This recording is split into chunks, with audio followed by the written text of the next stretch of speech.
नमस्कार, आप देख रहे हैं चैनल इंडिया छत्तीसगढ़। मैं हूं उपेंद्र। बढ़ते हैं खबरों की तरफ। खबर रायपुर से रविशंकर शर्मा की है। यहां शिक्षा मंत्री बृजमोहन अग्रवाल ने अपने निवास स्थान मॉल श्री विहार में मीडिया से चर्चा की। उन्होंने इस दौरान कई सवालों के जवाब दिए। बृजमोहन अग्रवाल ने दीपक बैज के बयान पर पलटवार कर कहा कि कांग्रेस लगातार चुनावी प्रक्रिया पर सवाल उठाती रही है।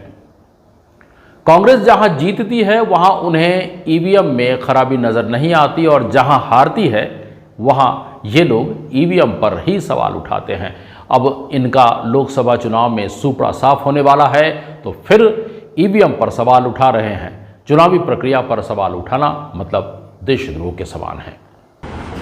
दीपक बैज जी जरा गिनती करके बता दें कि पूरे देश में कितने शून्य लगेंगे कि उनकी वोटिंग हुई है। जब कोई एक पोलिंग बूथ का या 100 पोलिंग बूथ का या 1000 पोलिंग बूथ का नहीं, जहां लाखों पोलिंग बूथ का जोड़ घटाना है और वो मैनुअल कागज में लिखा जाता है, तो इसलिए थोड़ा बहुत ऊपर नीचे होना ये स्वाभाविक है।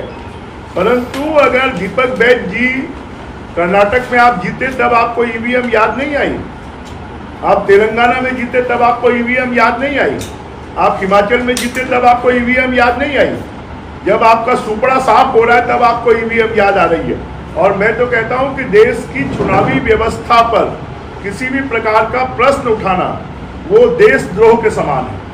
ये छत्तीसगढ़ में लगातार ड्रॉप आउट की संख्या बढ़ रही है, आपने कलेक्टर को आदेश भी किया है, उसमें क्या कार्रवाई?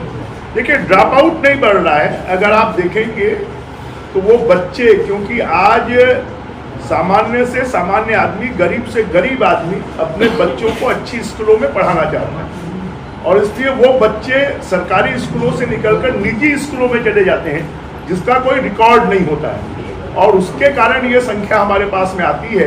अगर वास्तविकता में हम देखेंगे तो दर्ज संख्या लगातार बढ़ रही है और वो बढ़ने का कारण प्राइवेट स्कूलों भी गांव-गांव में, यहाँ तक कि अब छोटी जगह पर बलौदा बाजार में, भाटापारा में, सिमगा में, तिल्दा में, नेवरा में, कांकेर में, नरहरपुर में, दंतेवाड़ा में, सुकमा में, वहाँ पर भी निजी लोग अब जाकर प्राइवेट स्कूलें खोल रहे हैं। इसलिए लोग उन स्कूलों में एडमिशन लेते हैं, इसलिए सरकारी स्कूलों की संख्या कम दिखाई देती है।